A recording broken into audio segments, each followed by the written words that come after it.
আসসালামু আলাইকুম। হ্যালো বন্ধুরা, আশা করি সবাই ভালো আছো। আলহামদুলিল্লাহ আমরাও ভালো আছি। তোমাদের সাথে তো আগেও শেয়ার করেছিলাম যে আমাদের ২টা বড়ই গাছ, একটা ঘরের সামনে আর একটা ঘরের পিছনে। আর ঘরের পিছনের বড়ই গাছটা পুকুরের উপরে, তাই ভরে আমরা নিতে পারি না, পেকে পেকে পুকুরের ভিতরে পড়তেছে। আর সেজন্যই কিন্তু আজকে আব্বু এই যে দেখো একটা লোক নিয়ে এসে বড়ই গাছের ডালগুলো কেটে নিচ্ছিল। আর এই যে ডাল কাটার সাথে সাথে যেগুলো পাকা বড় ছিল সেগুলো তো ঝরে পড়তেছিল।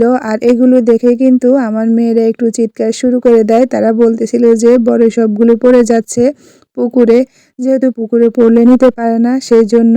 আসলে আমার মেয়েরা কিন্তু টক জাতীয় খাবার বেশি পছন্দ করে। আর এই যে দেখো এদিকে কিন্তু তারা ডাল থেকে বড়ইগুলো কুড়িয়ে নিচ্ছিল, একটু ভয় পাচ্ছে না কাটা লাগবে সেই জন্য। পরেই তো এদিকে বড়গুলো এসে ধুয়ে নিচ্ছিল, আর ছোটজন তো কাউকে ধুতে দিচ্ছে না, সে বলতেছে যে নিজে নিজেই ধুবে। আর এই যে দেখেন একা একা সে বসে বসে ধুয়ে নিচ্ছে সবগুলোই বড়ই। সবগুলো ধুইছে কে? আসলে বড়ের উপরে এক ধরনের কালো আবরণ থাকে, আর সেজন্য কিন্তু এভাবে বেশি করে পানি নিয়ে আমরা এভাবে ধুয়ে রেখে দিই, আর যখন তাদের মন চায় তারা নিয়ে খেতে পারে।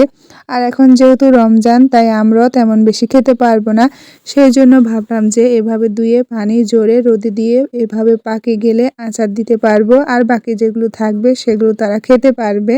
তারপরে এই তো ঘরের অন্যান্য কাজগুলো করার মধ্যে দিয়ে দুপুর পেরিয়ে বিকেল হয়ে যায়, আর রাতের খাবারটা তো রাতে রান্না করা হয়, তাই এদিকে আমি চলে আসি ইফতারটা তৈরি করতে।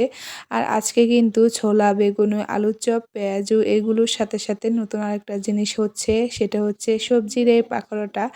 আমি পাতাকপি, গাজর, পেঁয়াজ, বাকি ময় মশলা সব কিছু দিয়ে কিন্তু এই সবজির পাকোড়াটা মাখিয়ে এই তো তেলের উপরে ভেজে নিচ্ছি একদম মচমচা করে। সবজির এই পাকোড়াগুলো আমার মেয়েরাও কিন্তু খেতে বেশ পছন্দ করে। এরপরে ইফতারের সময়টাও ঘনিয়ে আসছিল, তাই তাড়াতাড়ি ডাবটা কেটে নিচ্ছিলাম। আজকে কিন্তু ইফতারে এই ডাবের পানিটা খাওয়া হবে। ইফতারে যদি ডাবের পানি থাকে তাহলে আর অন্য কোনো শরবতেরই প্রয়োজন হয় না আমি মনে করি। তোমরা কি বলো আপু ভাইয়েরা, কমেন্টে কিন্তু জানাবে। তো এই তো এদিকে কিন্তু ডাবগুলো কেটে পানি নিয়ে নিচ্ছিলাম। এরপরে ঘরে এসে দেখি যে আমার ছোট মেয়েটা ইফতার সামনে নিয়ে খুব সুন্দরভাবে চূড়াগুলো করতেছিল। তোমরাই শুনে নাও। আর আজকের এই ভিডিওটা এখানে শেষ করলাম। আল্লাহ হাফেজ। يا أشياء الفضل اكفلي يا أشياء الفضل اكفلي يا